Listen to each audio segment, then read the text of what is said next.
ជំរាបសួរបងប្អូនទាំងអស់គ្នាថ្ងៃនេះខ្ញុំនឹងបង្ហាញបងប្អូនទាំងអស់គ្នាអំពីរបៀបឆាពោះតាន់ជាមួយនឹងជ្រក់ស្ពៃហើយគ្រឿងផ្សំរបស់យើងមានដូចជាជ្រក់ស្ពៃ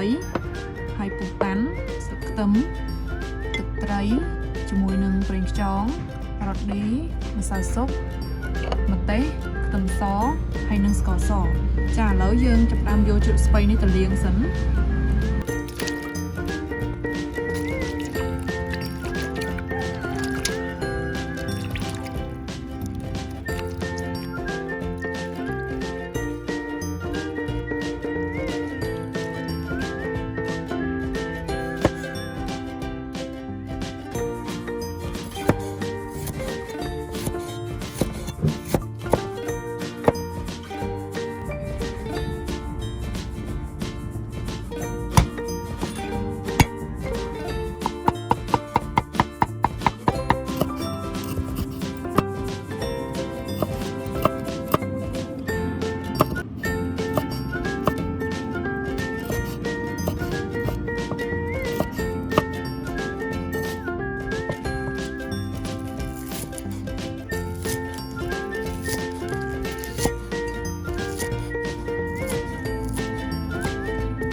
ឥឡូវយើងចាប់តាមដាក់ខ្លាញ់ចូល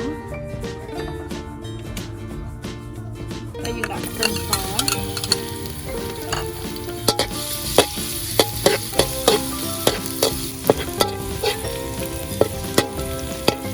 ចាឥឡូវខ្ទឹមយើងឡើងក្រហមហើយយើងចាក់ទឹកត្រីហើយនឹងចាឥឡូវយើងចាប់តាមដាក់ស្ករចូលហើយដាក់រ៉តឌីដាក់ម្ទេសពោះតាន់ចូល